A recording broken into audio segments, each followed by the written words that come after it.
During the bloody chaos of the Sengoku period, when Japanese warlords raised castles upon the ashes of mighty clans that crumbled to the clash of spears and swords, a figure emerged who stood out on the battlefield.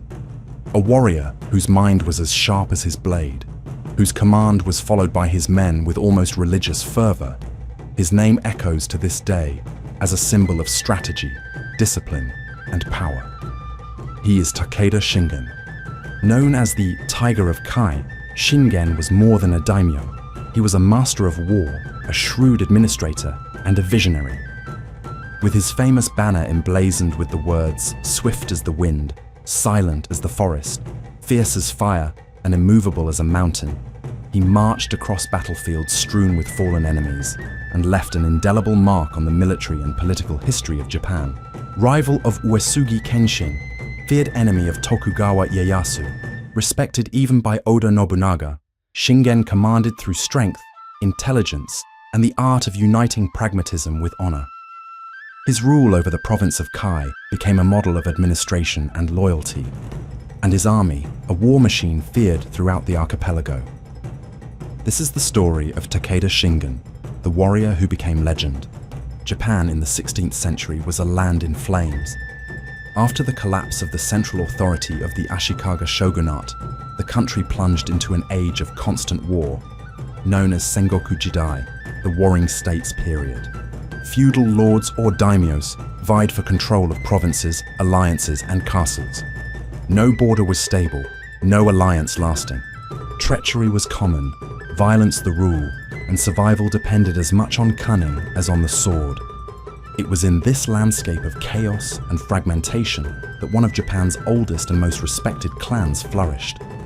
The Takeda, direct descendants of Emperor Seiwa, and proud of a lineage that reached back to the great generals of the past. Established in the mountainous province of Kai, in the heart of the Japanese archipelago, the Takeda commanded a land of icy rivers, steep slopes, and wide pastures, a geography that forged hardened and resilient warriors.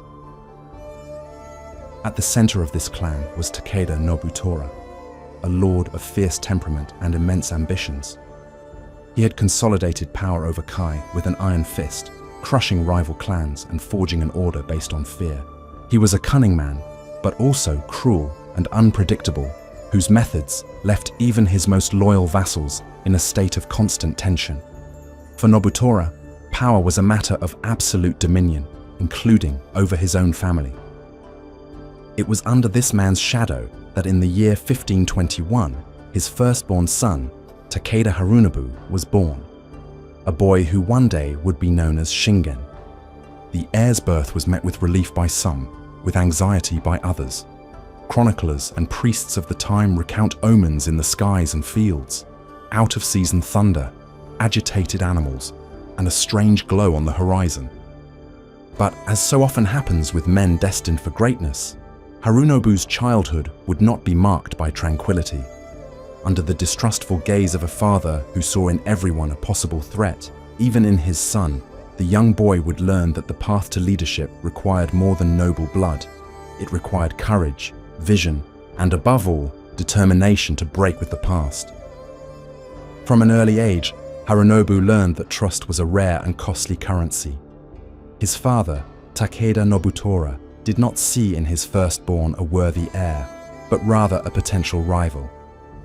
With an unpredictable and brutal temperament, Nobutora did not hesitate to punish his subordinates with violence, nor to publicly humiliate those who displeased him.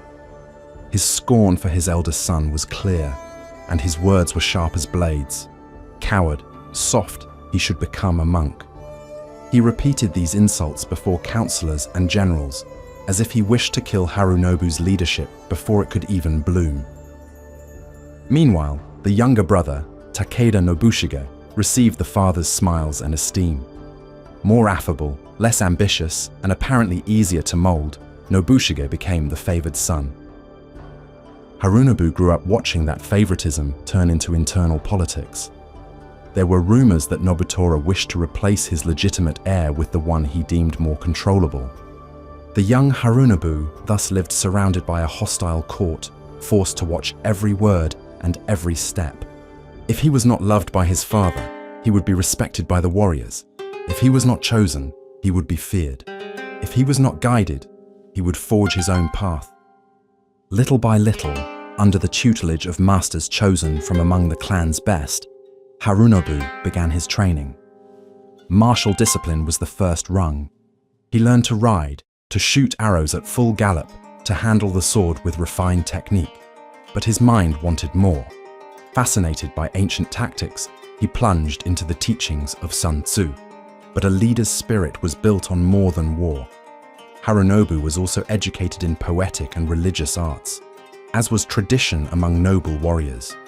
He wrote melancholic verses, visited Buddhist monasteries, debated with Zen monks. He sought to understand not only how to conquer territory, but how to govern the hearts of men. Thus grew the young tiger of Kai, rejected in childhood, forged in silence, cultivated in steel and letters. No one yet called him Shingen, the name that would enter history. But those who watched closely knew. The son whom Nobutora despised could one day rise high enough to eclipse his own father.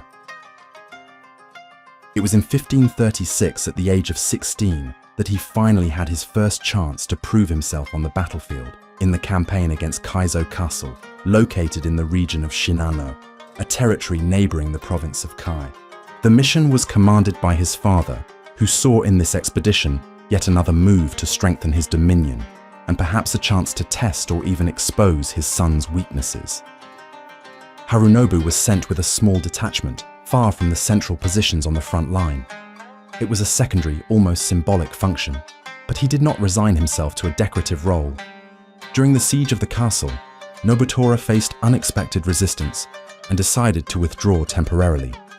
But Harunobu, ignoring the retreat, held his position with his men. Observing the defenses and trusting his own reading of the terrain and the enemy, he decided to act. Under cover of night, he led a daring assault on the fortress, which culminated in the elimination of the enemy commander, the seasoned warrior Hiraga Genshin. The victory was unexpected and lightning swift, achieved without reinforcements and without his father's support, only with instinct, courage, and strategy. When Nobutora learned of the victory, his reaction was bittersweet. The father showed no pride, but irritation at the disobedience and at the spotlight now shining on his son. Harunobu, however, gained in that moment something he had never received from Nobutora: recognition among the clan's vassals and generals.